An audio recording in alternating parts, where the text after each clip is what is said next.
everyone, Geordie Paul here. Welcome back to a brand new video. Today I'm going to be reviewing the blockbuster 2021 film Dune, the new Denis Villeneuve film. Before I continue, if you're new to the channel and you like what you see, as well as my previous videos, if you haven't seen them, please check them out. Then don't forget to give me a little thumbs up, give me a subscription and hit the notification bell so whenever I do a new video you'll be the first to know. So yes, last night I sat down and I watched the 2-hour 34 or 35 minute Dune. This is the new 2021 Denis Villeneuve film from the adaptation of Frank Herbert's massive novel Dune, or the Sand Planet or Worm Planet or whatever you want to know. So from a personal perspective, I am a big fan of the David Lynch adaptation. I've never read Frank Herbert's book because I'm not a person who reads novels. So I was looking forward to this. It has been obviously delayed from last year to this year, and it is probably anticipated for me to see along with Halloween Kills and Ghostbusters Afterlife. So as well as obviously this one, I've got a few copies. So we have the original, which I had to get imported from Germany, which is the 3D version of it.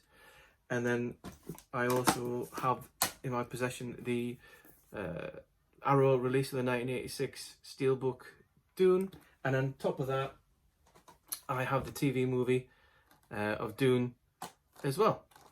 So I'm kind of aware of the, or have an insight into the storyline, the plot. Dune from David Lynch, 1986, for me, has a lot of sentimental and childhood memories, and I am a fan of that movie. Excuse me, is the movie any good? Not really, no, it's very dated now. And Denis Villeneuve has obviously come in to give it a fresh outlook. Now, the problem is with Frank Herbert's novel Dune, it's got a lot in there. It's basically Lord of the Rings, The Hobbit, Middle-earth, with a shitload of more stuff into it. So to condense it into a film is going to take some time. So before I get into this, I'm not going to give any spoilers away about the movie. I'm not going to go into anything which will ruin the movie for you. I will obviously tell you the background, the story, and everything where it is. So, Dune is a planet. It is a sand planet. And on the sand planet, within the sand itself, there is spice. Now, this spice can give you a long life, can give you extra kind of psychological, like that kind of ability, as well as help to do with space travel. So it's the really best mineral and is wanted by everybody. The planet itself has inhabitants who live there called the Fremen. Now the Fremen there have obviously adapted to life, to living on the planet. They live underneath the planet on the rocks. They wear specialized bodysuits because of the heat, because of the sand, and because of the spice in there, it makes their eyes turn blue. So if you've seen all the trailers, you'll know their eyes turn blue, and they are the Fremen. So they're the indigenous people of the planet.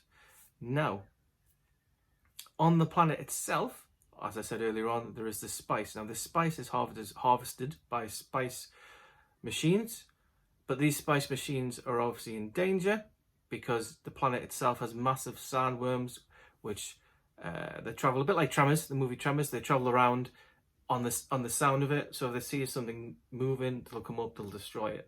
So these spice, it's a very vulnerable and dangerous thing, the spice, to mine the spice. So these machines have to get picked up and taken away. The beginning of the film, again, this is not a spoiler, House Harkonnen, or Harkonnen. I remember playing the Dune 2000 game and I always call them Harkonnen. But the Harkonnen are basically the bad guys. They rule the planet with an iron fist, but the Grand Emperor of the whole, whatever, massive galaxy, deemed that they must leave. And the House Atreides, another family, so there's Harkonnen and Atreides. Atreides have to come down to put some order in there to continue the spice, but the Emperor has done it basically because he wants to destroy House Atreides. We have the father of House Atreides, played by Oscar Isaac. We have the mother, or his other half, played by Rebecca Ferguson, and his son, Timothy Chalamet, who plays Paul Atreides. It is the synopsis of Dune, that Paul Atreides is the one, a bit like Neo, a bit like Luke Skywalker, bringing some balance. And it is kind of his destiny as such to fight for the Fremen and for the planet of Arrakis, the sand planet, which is called Dune, to bring some order to it. And that's basically it. I don't want to go into anything more. That's a synopsis as easily as I think I can put it into as I can. So anyway, yes, the film itself. So, as I said, directed by Denis Villeneuve. It's on for 2.5 hours. It is in the widescreen format, so you have black bars on the top and the bottom.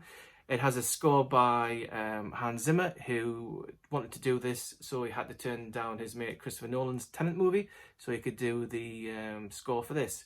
The film itself is very, very impressive. It's on for 2.5 hours, and there's a lot of character build up to get in there, a lot of characters to get to know and to have rapport with as such, to kind of feel for them. It does feel from watching it that it is an epic along the lines of Lord of the Rings. That's how I would, when you watch Lord of the Rings, Return of the King or Fellowship or Two Towers or The Hobbit, you watch it and you're having a sense that this is an epic, not just a movie, but an epic. You're going on a journey. It seems very the same with Dune. Also make you aware that this is not Dune, this is Dune Part 1, but obviously it hasn't been advertised as this. This film finishes more or less halfway through the book. So if you read the book, then if you read halfway, then you know where you are. There will be a second one, but I don't think it's been filmed yet. I don't know much about the follow-on to it. But the score is brilliant, the setting's brilliant. It'll look amazing in 4K, it'll look amazing in IMAX. Like I said, I was lucky enough to watch it at home. So yeah, it's definitely a film worth watching. Now, like I said earlier on, my hype movies for this year were Halloween Kills, Ghostbusters Afterlife, and this one. Especially this one because I had a background knowledge of the original and I enjoyed the original, so I had, I know the storyline and the plot to it. Halloween, as you know from a previous review, I watched it the night and gave it a 7.5 out of 10. It was good, but it was a film movie. It did what it needed to do, but it's nothing to write home about. Denis Villeneuve's Dune is a lot better movie. I thoroughly enjoyed it. It's hard to comprehend it because it's more of a part 1. Put this and part 2 together, it'll be really, really good. From a scaling question for a royalty rating, I'm going to give this 9 out of 10. It is very good. It's definitely worth a watch. It's just a spectacle. It's an epic spectacle. The like I said, the score, the costumes are fantastic. It obviously taken some inspiration from David Lynch's 1986 movie. But yeah, I mean, I'm watching it, I'm thinking the music's good. The music here in the trailer is really good. The music in the film's really good. The costumes, for me, if it doesn't win an Oscar for a costume, I don't know, but they're really good. They've done so much intricate detail into it, and it's really good. So yeah, so that is my review of Dune. I'm giving it a score of 9 out of 10. I'm really looking forward to the second part to finish it off. And yes, it is an improvement of the 1986 film. So I highly recommend that you go and see it. So if you have seen it, tell me what you think. Put a comment down below. If you haven't seen it, then I definitely recommend you do. Other than that, thank you so much again for watching. This is the end of my review of Denis Villeneuve's 2021 Dune. Go and see it. This is Jody Paul, last survivor member of Magpie Movies, signing off, and I'll see you on my next video.